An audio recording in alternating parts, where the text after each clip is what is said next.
Okay, so you've received a signed contract. What are the next steps at this point as a seller? Well, I mean, before even attorney review, you might want to contact us and see if we can set you up with some searches to help you find a place to buy. But besides that, the contract now enters a 5-day attorney review period, which runs concurrently with an inspection period. And if you're in a condo building, it'll also run within a couple of days of a condo document review process. So attorney review, you give it to your attorney, they get to give it to their attorney. Attorneys look at it, they can change language, they can get you out of the contract.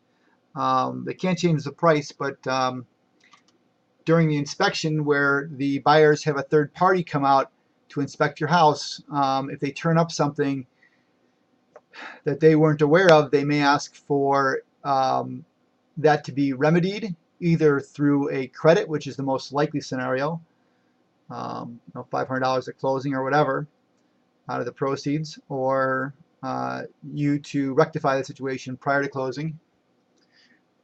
That inspection period is negotiated through your attorney. It's an attorney-to-attorney communication.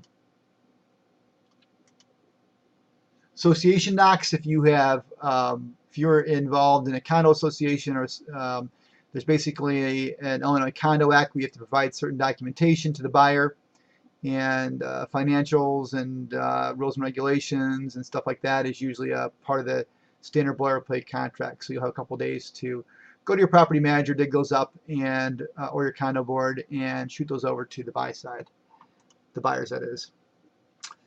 Appraisal. After you get to attorney review and inspection, the buyer is going to probably be getting a loan. If they're not getting a loan, paying cash, there may not be an appraisal unless they've specifically asked for one and based their deal on an appraisal. But if they're getting a loan, there's going to be an appraisal, and the appraiser comes in to make sure that or to provide basically a value to the bank.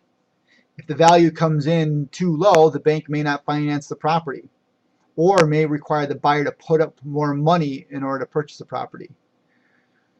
So one of the things it's nice if you have a buyer that actually is putting a lot of money down, because that means they could buy it without the place appraising out. Depends on the market. Usually there used to not be a problem with places appraising out as much as there has been recently. As the market's turned up in 2013, appraisers haven't really caught up with it, and we're getting more and more situations where the appraisals are a little bit out of whack compared to the market. We've seen that before too when the down market hit. For a while they were being so conservative that things weren't appraising out either. But anyway, then there's financing, of course. Like I said, the contract is based on financial contingency. Once the attorney review, inspection, association documents have all passed, it's a financial contingency, which is kind of wrapped in with the appraisal. Once you're through that financial contingency, basically you're almost set to do a final walkthrough, and the buyers would have their agent set that up through you, where they can walk through your property one more time, make sure it hasn't burned down or been otherwise altered since they last inspected the property. So they'll do that usually right before closing, maybe a couple hours beforehand, maybe the same day, maybe the night before, but as close to possible as the close date. And then you got the closing, and your attorney will basically walk you through the documents that you need to sign at closing, and from there you're all set. But the attorney, like I said, the attorneys are the main point of contact here for a lot of the stuff here at the end process. We may need to sign a document, like if there's an FHA document we may need to sign. We have to make sure we've assigned I say we, I mean Burke Properties has signed off on the disclosures, and buyers have signed off on disclosures. And we also generate a commission statement out of our office, which is something your attorney is going to ask for. Hey, if there's a buyer's agent, what are they getting paid? What's Burke Properties getting paid? And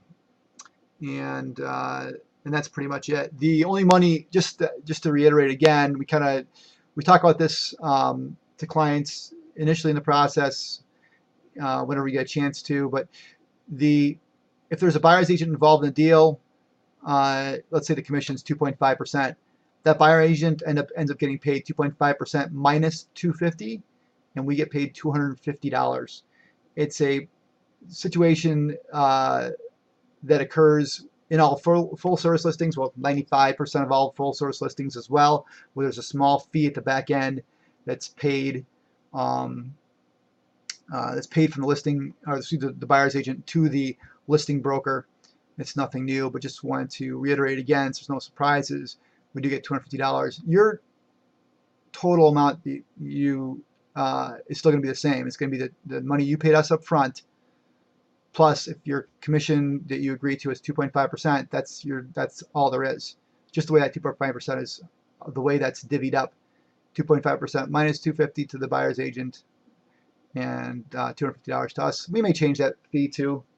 Who knows? In 2015, maybe we'll get $500 or something. Who knows? I just know what it is today, 2013. Thank you so much.